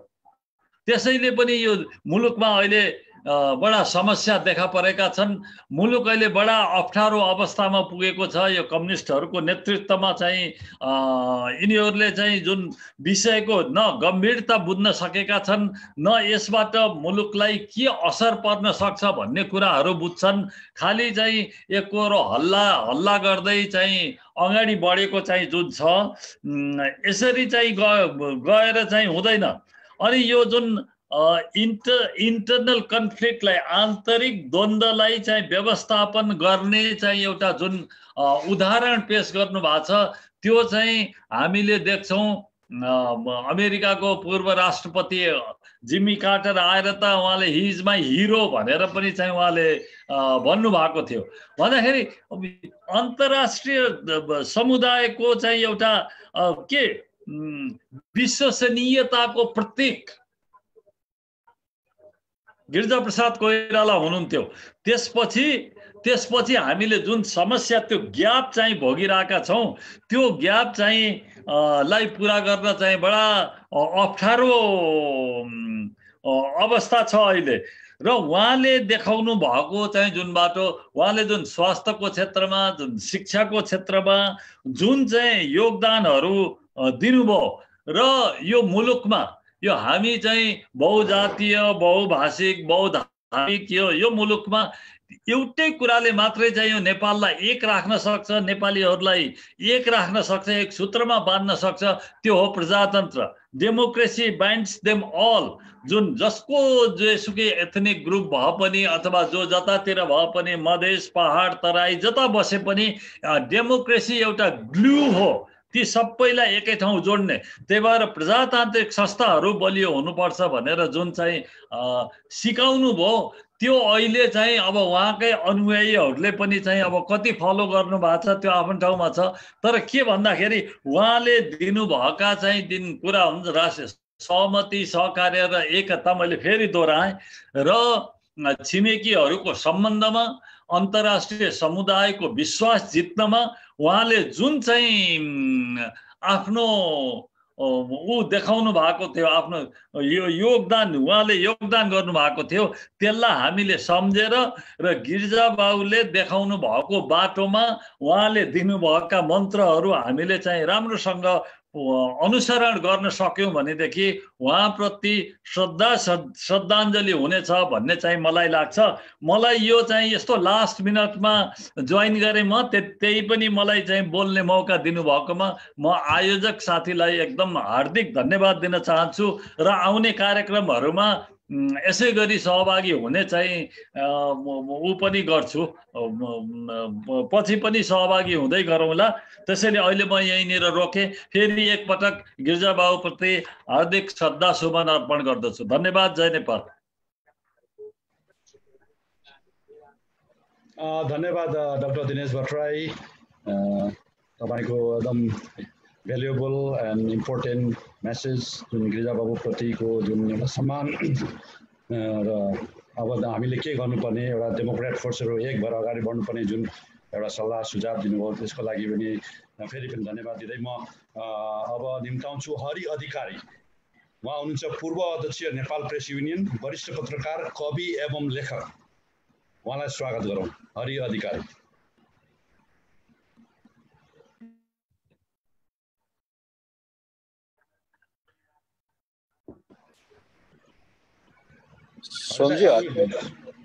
अनम्युट गर्नुहोस्, अनम्युट।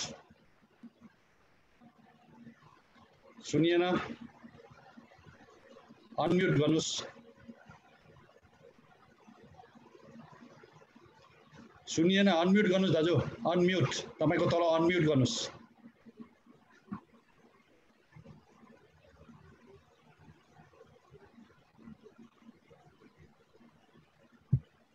सुन्ने अहिले सुन्यो दाजु, ल गो अहेड। सबैभन्दा पहिले त म स्वर्गीय गिरिजाप्रसाद कोइरालाज्यूप्रति हार्दिक श्रद्धाञ्जली अर्पण गर्न चाहन्छु उहाँको 97औं जन्म जयन्तीको अवसरमा। र तपाईँलाई पनि धन्यवाद दिन चाहन्छु यो हाम्रो एकजना बहुतै महत्त्वपूर्ण नेताको स्मृतिमा यो कार्यक्रम सञ्चालन गर्नुभएकोमा। गिरिजाप्रसाद कोइराला नेपालको राजनीतिलाई पछिल्लो समयमा सर्वाधिक प्रभावित पार्ने एकजना नेता हुनुहुन्थ्यो। लामो अवधिसम्म पार्टी र सरकारको पनि प्रमुख भएर बसेको एकजना चाहिँ सक्रिय र व्यावहारिक राजनीतिमा पनि एउटा नियन्त्रण गरेर बसेको व्यक्तिको हिसाबमा गिरिजाप्रसाद कोइरालाका सफलता र असफलताका बारेमा कुरा हुन सक्छन्। तर दुई तीनटा कुराले गिरिजाप्रसाद कोइरालाको स्थान नेपाली इतिहासमा सदैव स्थापित भएर रहनेछ, सदैव स्मरणीय भएर रहनेछ। पहिलो कुरा त उहाँले ४६ सालको जनआन्दोलन पछिको संक्रमण कालको चाहिँ नेपाललाई उहाँले नेतृत्व दिएर सम्हालेर लैजानु भएको हो।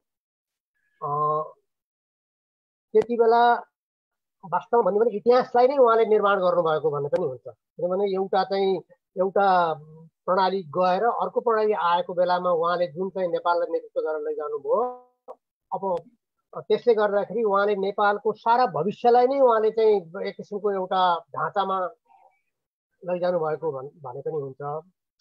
तर अब त्यसमा उहाँ कति सफल हुनुभयो कति असफल हुनुभयो भन्ने कुराको लेखाजोखा चाहिँ हुँदै गर्ला। तर उहाँले एउटा पुरा दृढताका साथ र उहाँको आफ्नो जुन अन्तर्राष्ट्रिय छवि थियो त्यसलाई पनि उपयोग गर्दै नेपाललाई अगाडि बढाउन उहाँले पर्याप्त काम गरेर जानुभएको हो। खास गरी यो आर्थिक उदारीकरणको दिशामा उहाँकै नेतृत्वमा नेपालले पाइलो चालेको हो र सम्भवतः उहाँले चाहिँ उहाँको सरकारले आर्थिक उदारीकरणको बाटोमा मुलुकलाई नलगेको भएदेखि आज जसरी चाहिँ शिक्षाको क्षेत्रमा, सञ्चारको क्षेत्रमा, स्वास्थ्यको क्षेत्रमा र वैदेशिक रोजगारको त्यो रेमिट्यान्सको क्षेत्रमा जुन किसिमले नेपालले प्रगति गरेको छ, अब यो पर्यटनको हिसाबमा हवाई यातायातलाई चाहिँ विश्वव्यापी सञ्जालसँग जोड्ने कुरामा यो सबै कुरा चाहिँ गिरिजाप्रसाद कोइरालाको नेतृत्वमा भएको सरकारले चालेको आर्थिक उदारीकरणको नीतिका कारण हो र उहाँकै त्यो आर्थिक उदारीकरणको नीतिको हिसाबले गर्दाखेरि विश्व ब्याङ्क, IMF र अरू दात्री निकायहरूले नेपालको उन्नति प्रगतिमा चासो देखाएको र पर्याप्त रूपमा हामीले वैदेशिक सहायता पनि लिन सकेका हौँ। अब त्यसको कति सदुपयोग भयो र वाञ्छित फल प्राप्त भयो कि भएन भन्ने बारेमा चाहिँ विवाद हुन सक्छ। त्यसपछि 2052 साल फागुनबाट सुरु भएको 10 वर्षे तथाकथित जनयुद्ध, माओवादी जनयुद्धलाई एउटा टुङ्गोमा पुर्याउन उहाँले जसरी त्यो छापामार लडाकुहरूलाई चाहिँ चुनावी राजनीतिको मूल धारमा ल्याउन चाहिँ प्रयत्न गर्नुभयो, त्यसका लागि पनि नेपाली इतिहासले उहाँलाई सदैव सम्झिरहनेछ। अब माओवादी जनयुद्धको समाप्तिका लागि दिल्लीमा भएको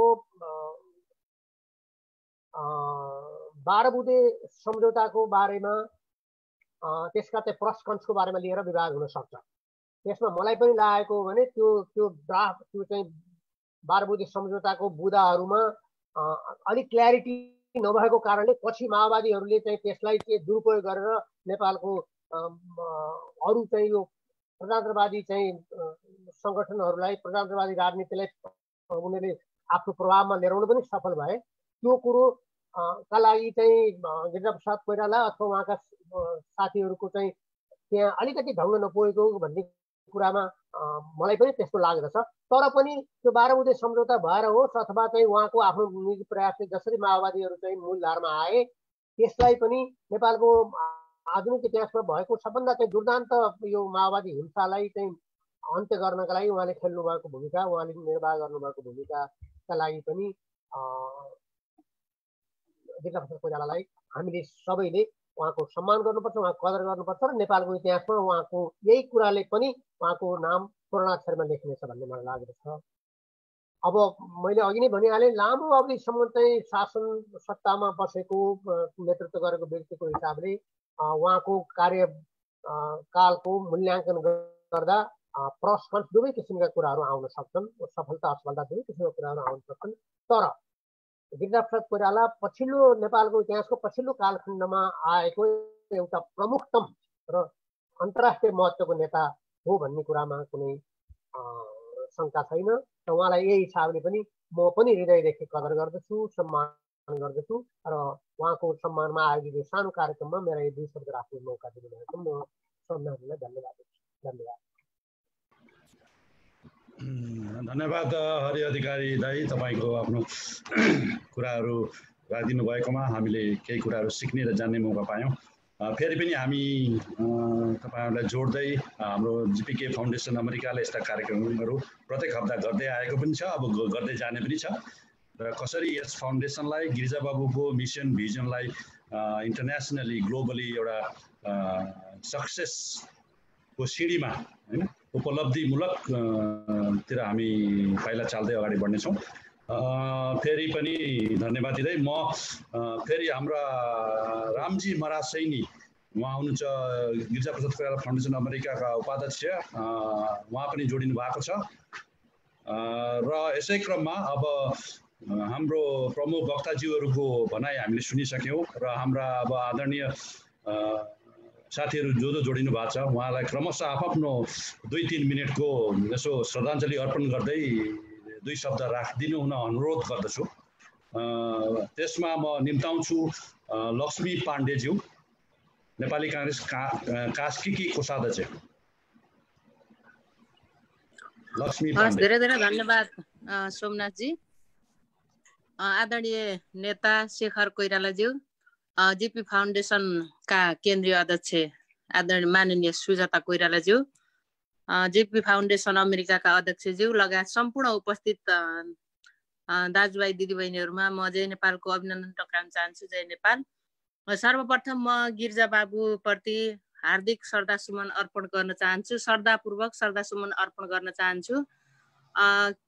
किनभने नेपाली राजनीतिमा हिजो जुन गिरिजा बाबुले हामीलाई अपनत्व प्रदान गर्नुभएको थियो, जुन नेतृत्व प्रदान गर्नुभएको थियो, त्यो नेतृत्व अहिले हामीसँग नभएको हामीले महसुस गरेका छौँ।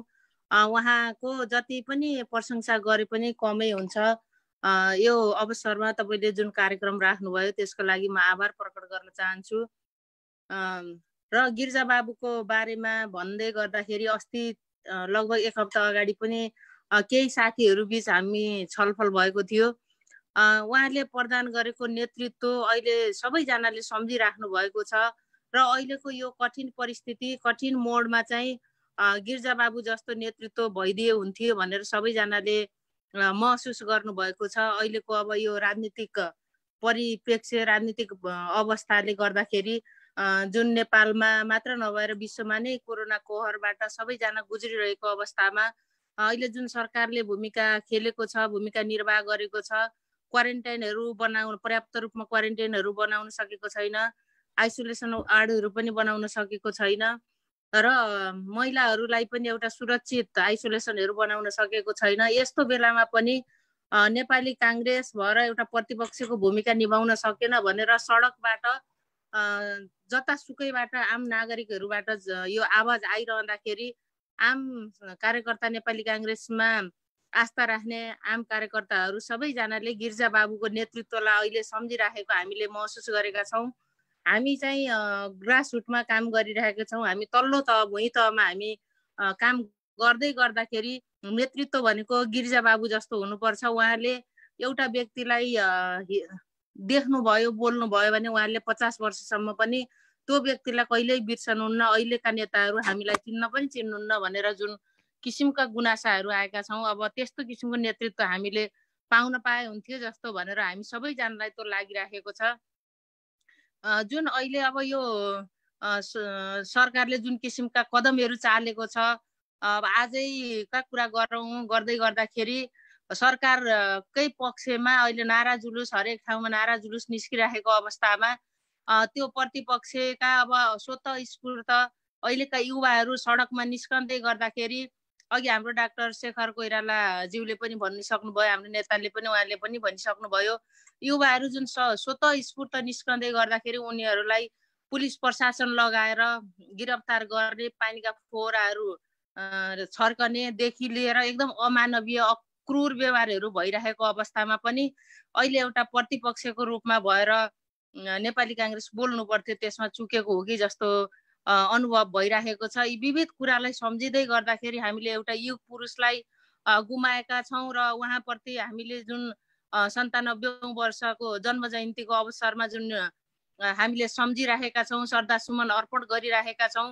अब त्यस्तै किसिम उहाँप्रति सच्चा श्रद्धाञ्जली तब मात्र हुन्छ जब नेताहरूले, नेपाली काङ्ग्रेसका आम कार्यकर्ताहरू जो गाउँमा बस्नु भएको छ, जो पीडामा हुनुहुन्छ र जो चाहिँ जसलाई अप्ठ्यारो परेको छ, उहाँहरूको मर्म र भावना बुझेर नेपाली काङ्ग्रेसलाई अगाडि बढाउने नेतृत्व चाहेको छ, तब मात्र उहाँलाई सच्चा श्रद्धाञ्जली हुनेछ भनेर मैले भन्न चाहन्छु। अन्तमा फेरि पनि यो कार्यक्रम आयोजना गर्नुभयो र मलाई आफ्नो भनाइहरू राख्न अवसर दिनुभयो। विशेष गरी म आदरणीय सुजाता दिदीज्यूलाई म आभार प्रकट गर्न चाहन्छु, सोमनाथजीलाई पनि म आभार प्रकट गर्न चाहन्छु। पुनः एकपटक युग पुरुष जुन 12 वर्षसम्म युद्धमा रुमलिरहेको थियो, शान्ति प्रक्रियाका नायक युग पुरुष नेपाली काङ्ग्रेसका पूर्व पार्टी सभापति एवं पूर्व प्रधानमन्त्री आदरणीय गिरिजाप्रसाद कोइरालाज्यू प्रति म फेरि पनि हार्दिक श्रद्धासुमन अर्पण गर्न चाहन्छु। फेरि पनि तपाईहरुलाई म आभार प्रकट गर्न चाहन्छु। धन्यवाद। जय नेपाल। धन्यवाद। नेपाली काङ्ग्रेस कास्कीकी कोषाध्यक्ष लक्ष्मी पाण्डेज्यूको जुन सुझाव र गिरिजाबाबु प्रतिको योगदानको कदर गर्दै यहाँले जुन श्रद्धाञ्जली अर्पण गर्नुभयो, फेरि पनि यहाँलाई धन्यवाद। र यसै क्रममा म आफ्नो श्रद्धाञ्जली व्यक्त राख्दै 2 मिनट गिरिजाबाबु प्रतिको एउटा जो उहाँ नजिक भएर पनि काम गर्नुभएको थियो, हाम्रा जिपिके फाउन्डेसन अमेरिकाका उपाध्यक्ष सुवर्ण लामाज्यूलाई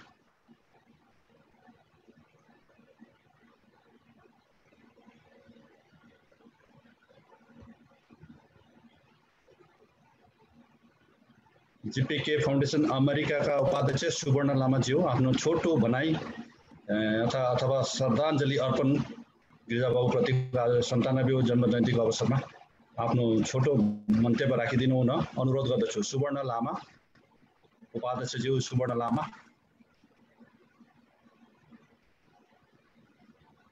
र उहाँ अनम्युटेड छ, अब उहाँ पछि आउनु ल।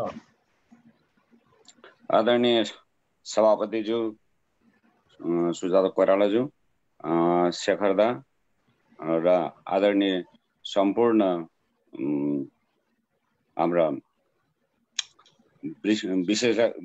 विश्लेषक दाजुहरूमा र सम्पूर्ण साथीहरूमा म जय नेपाल भन्न चाहन्छु। र आदरणीय गिरिजाबाबुको यो 97औं जन्म जयन्तीको शुभ अवसरमा हामीले हिजो पनि केही कार्यहरू गर्यौं र आज उहाँप्रति श्रद्धाञ्जली अर्पण गर्न चाहन्छु। र अब आउँदै दिनहरूमा अब हामीले सबै कुरा त सुनिसकेको छ। हामी आदरणीय दाजुहरू दिजुहरूले जुन किसिमको त्यो अभिव्यक्तिहरू उहाँले दिनुभएको छ, उहाँ जुन त्योलाई मनन गरेर अगाडि बढेर हामीलाई पनि जुन निर्देशनहरू दिनु होला भन्न चाहन्छु। र हामी अब पनि हामी अगाडि बढ्नेछौँ र हामीले यो कार्यहरू गर्नेछौँ। तपाईहरुले साथ सहयोग दिनुस् र आइडिया दिनुस् हामीले के गर्नुपर्ने, र हामीले श्रद्धाञ्जलीको रूपमा उहाँलाई भनेको कुरा प्रति हामी अगाडि बढौँ भन्न चाहन्छु। र सबैलाई उहाँलाई श्रद्धाञ्जली अर्पण गर्दै छोटो मन्तव्य म अन्त गर्न चाहन्छु। जय नेपाल। धन्यवाद उपाध्यक्ष सुवर्ण लामाज्यूको छोटो मन्तव्य, राम्रो मन्तव्य दिनुभएकोमा र श्रद्धाञ्जली हाम्रो युग पुरुष गिरिजाप्रसाद कोइरालाको 97औं जन्म जयन्तीप्रति हाम्रो श्रद्धाञ्जली व्यक्त गर्नुभएकोमा धेरै धन्यवाद दिँदै म रामजी मरासैनीज्यूलाई आफ्नो छोटो मन्तव्य राखिदिनु हुन अनुरोध गर्दछु। रामजी मरासैनी।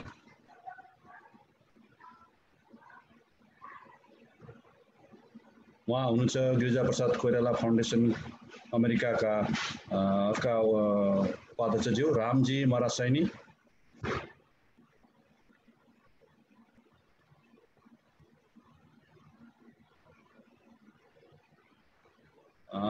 रामजी मरासैनीको देखिरहेको छु, उहाँको अनम्युट भइरहेको छैन। सुनिराख्नु भएको छ कि छैन? रामजी मरासैनी।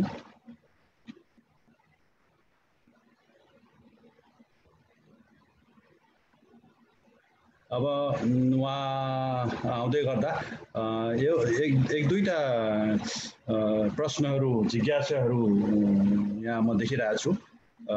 पहिलो जिज्ञासा अथवा प्रश्न डाक्टर केशव भट्टराईज्यूलाई एड्रेस गरिएको छ। अब पनि नेपालमा गिरिजाबाबु जस्तो नेता खड्किएको अवस्था आएकै हो त? अब डेमोक्रेट अथवा जिपिके फाउन्डेसन ले कस्तो के कार्य डेमोक्रेसी पिस डेभलपमेन्टको लागि कार्यहरू गरेर मजबुत बनाउँछ, तपाईँको धारणा यसमा के छ भन्ने कुरा हाम्रो लक्ष्मण भट्टजीले पठाउनु भएको छ क्वेसन डाक्टर केशव भट्टराईलाई।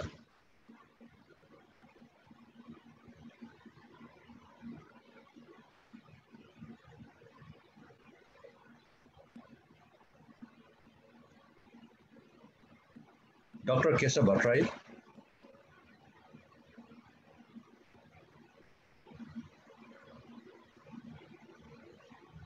उहाँले सुनिराख्नु भएको छैन। यही क्वेसन म दिनेश भट्टराई डाक्टर दिनेश भट्टराईज्यूलाई पनि सोधेँ।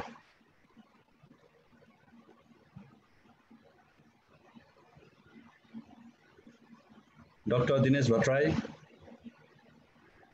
उहाँहरू हुनुहुन्छ तर सुन्नु भएको छैन होला। फेरि आउँला पछि डाक्टर राजन पन्तले यही क्वेसनलाई अलिकति एड्रेस गरिदिनुहुन्छ कि? हजुर सोमजी धन्यवाद। यद्यपि प्रश्न मेरा निम्ति होइन, तर म चाहिँ अलिकति यो विषयमा चाहिँ बोल्न चाहन्छु। गिरिजाबाबुको कुरा गर्दाखेरि चाहिँ नि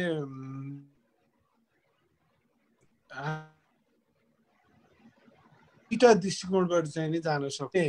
देशभित्र गिरिजाबाबुले सहमति, सहकार्य र एकताको निम्ति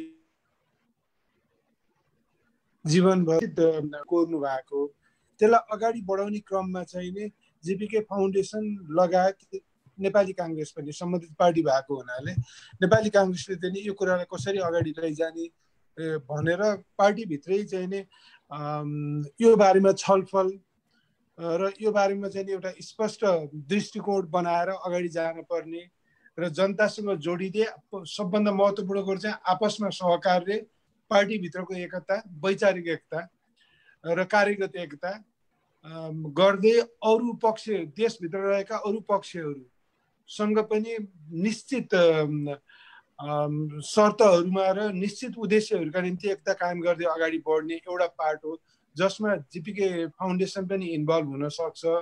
र जीपीके फाउन्डेसनले नै गर्न सक्ने र मलाई लाग्छ असाध्य आवश्यकता चाहिँ म के अनुभव गर्छु भने नेपालको पिस बिल्डिङ प्रोसेसमा चाहिँ नि गिरिजाप्रसादले गर्नुभएको कन्ट्रिब्युसन, गिरिजाप्रसादले हिँड्नु भएको बाटो, यसलाई चाहिँ वेल डकुमेन्टेड गरेर यसलाई अरू इन्टरनेसनल एक्सपिरियन्सेसहरूसँग चाहिँ नि सेयर गर्न पनि सकिन्छ।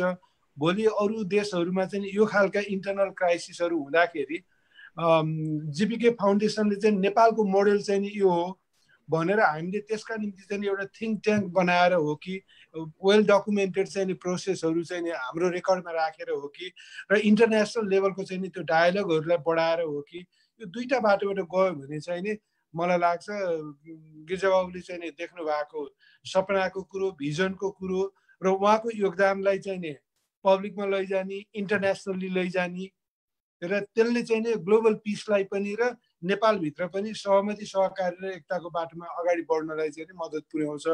प्रयास चाहिँ हामीबाटै हुनुपर्ने हो र गिरिजाबाबुको समर्थक र अनुयायीहरूबाटै हुनुपर्ने हो र जीपीके फाउन्डेसन र नेपाली काङ्ग्रेसले नै इनिसिएट गर्नुपर्ने हो र हामीले चाहिँ आफ्नो आफ्नो ठाउँबाट त्यसलाई चाहिँ योगदान दियौँ भनेदेखि उहाँको काम पनि अमर राख्न सकिन्छ र त्योबाट अरूले पनि लाभ लिन सक्छन्, देशभित्र पनि र बाहिर पनि भन्ने मलाई लाग्छ। धन्यवाद।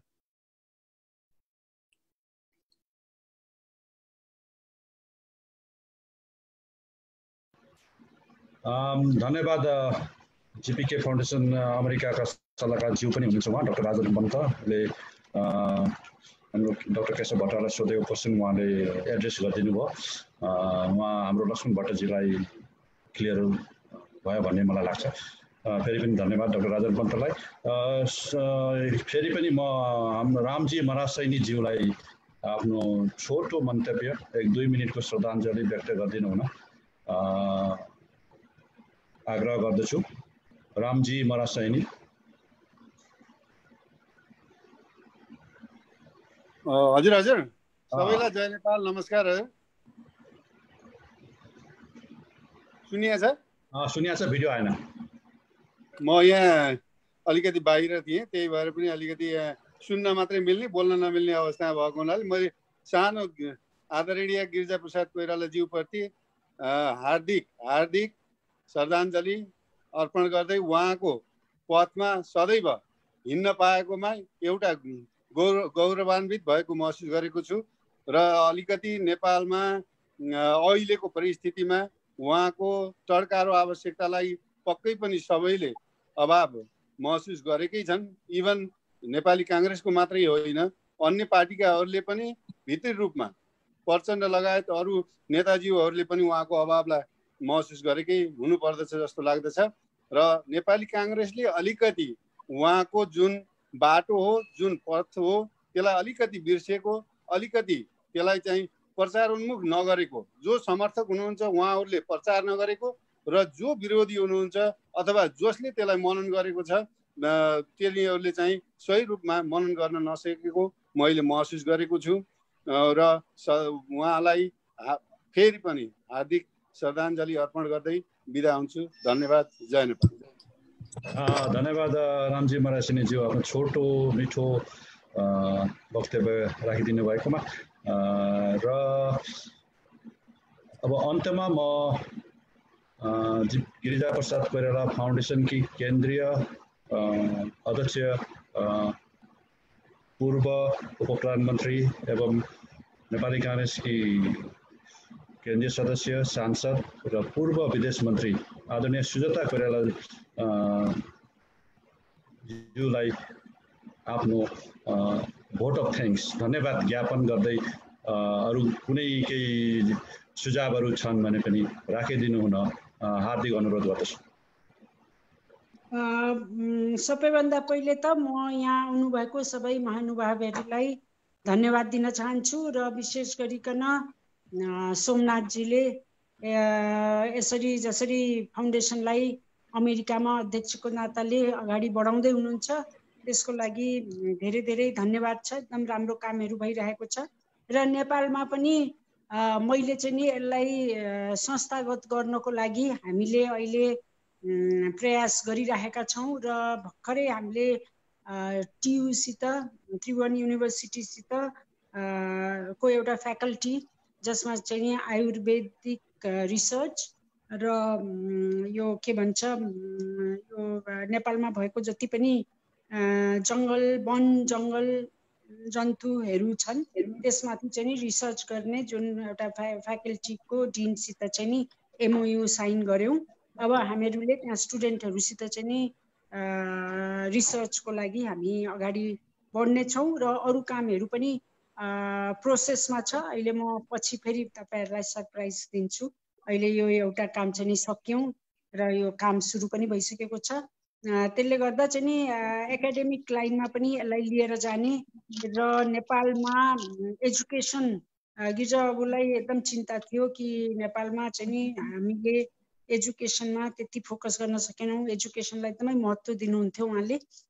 विकास निर्माण तब मात्रै हुन्छ जब देशका जनता सबैले एजुकेसन पाउँछन्, इक्वल राइट हुन्छ उनीहरूको एजुकेसनमा पनि अनि भन्ने उहाँको एउटा धारणा थियो र त्यसलाई चाहिँ नि हामीले चाहिँ नि यसलाई एकदमै फोकस गरिरहेका छौँ र तपाईँहरू सबैको सहयोगले यो राम्रो हुन्छ, यो संस्थालाई सहयोग हुन्छ र यसले राम्रो काम गरोस्। यसले पार्टीलाई पनि मद्दत गर्छ, पार्टीले गर्न नसकेका कामहरू यसले गरिरहेको छ। सोसल वर्क एकदमै भइरहेको छ। अहिले गिरिजाबाबुको बर्थडेमा पुरा जिल्लामा यति धेरै काम भयो कि म अहिले कति त थाकिसकेँ। म त्यसलाई फेसबुकमा के अरे त्यसलाई यो के भन्छ वेबसाइटमा हाल्दा कति त मिस पनि हुन्छ, यति धेरै हुन्छ कि मिस पनि भइरहेको छ, हाल्न सकिरहेको छुइनँ, कता कता जान्छ त्यो फेरि। त्यति धेरै कामहरू नेपालमा भइरहेको छ। तपाईँहरूले हेर्नुभयो भने चकित बन्नुहुन्छ र यो एकदमै राम्रो सुरुवात भएको छ। यसले चाहिँ नि प्रजातन्त्रलाई दह्रो र बलियो बनाओस्। अहिले प्रजातन्त्र कमजोर भएको अवस्था छ र फाउन्डेसनले चाहिँ नि प्रजातन्त्र, शान्ति र उन्नतिको लागि चाहिँ नि काम गर्नेछ। तपाईँहरूको सबैको सहयोग यसमा रहनेछ भन्ने मैले अपेक्षा राखेको छु। यति भन्दै आज यो गिरिजाबाबुको बर्थडेको अवसरमा हाम्रो भेटघाट पनि भयो, कुराकानी भयो, धेरै कुराहरू जानकारी पनि भयो, सबको आफ्नो आफ्नो विचार सुन्न पाइयो। त्यसको लागि धेरै धेरै धन्यवाद छ तपाईँहरू सबैजनालाई। धन्यवाद।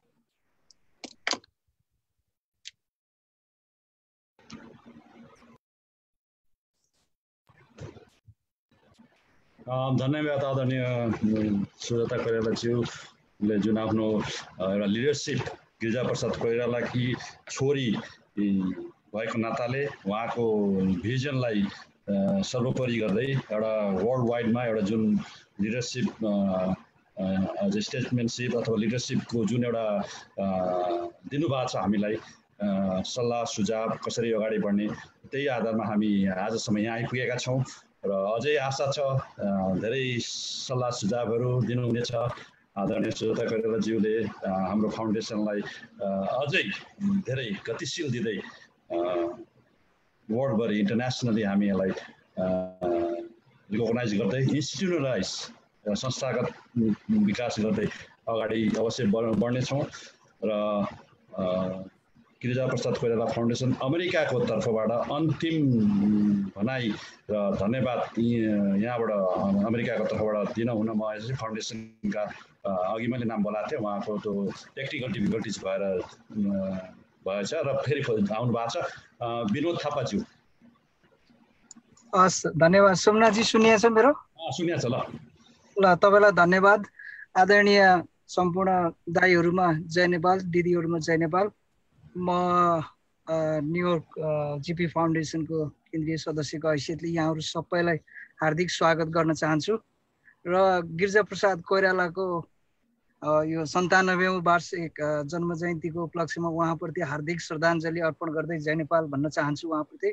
र आदरणीय दाईहरू सबैजनाले उहाँप्रति श्रद्धाञ्जली अर्पण गरिसक्नु भएको छ। यहाँहरूलाई हार्दिक स्वागत गर्दै उहाँलाई मेरो तर्फबाट र जिपी फाउन्डेसन अमेरिकाको तर्फबाट पनि हार्दिक श्रद्धाञ्जली अर्पण गर्न चाहन्छु। हस्त, धन्यवाद। जय नेपाल। विनोद थापा। धन्यवाद विनोद थापाज्यू, आफ्नो छोटो मिठो अन्त्यमा श्रद्धाञ्जली अर्पण गरिदिनु भयो, त्यसको लागि फेरि पनि धन्यवाद।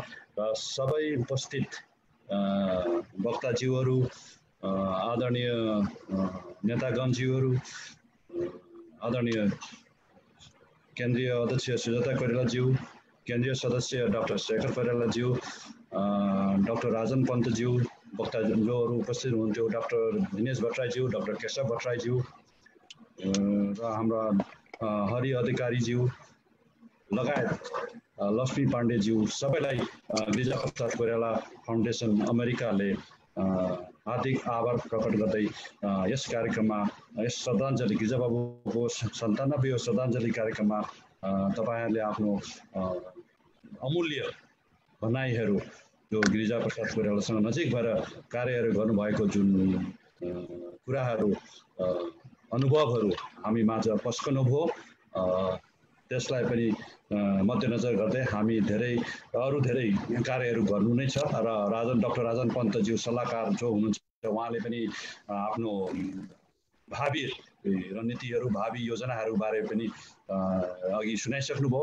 त्यसै आधारमा हामी फेरि जोडिने छौँ र यस फाउन्डेसनलाई, गिरिजाप्रसाद कोइराला फाउन्डेसनलाई अझै चुस्त दुरुस्त रूपले पृथ्वीभरि, वर्ल्डभरि कसरी हामी एउटा इफेक्टिभ कामहरू, गफ मात्रै होइन, काम गरौँ। हामी गफ त धेरै दिए, धेरै सुनियो, र अब गफभन्दा काम गरेर एउटा चिनाउनु छ नेपाललाई, गिरिजाबाबुलाई र देशलाई प्रजातान्त्रिक ढङ्गले अझै कति बलियो बनाउनु छ।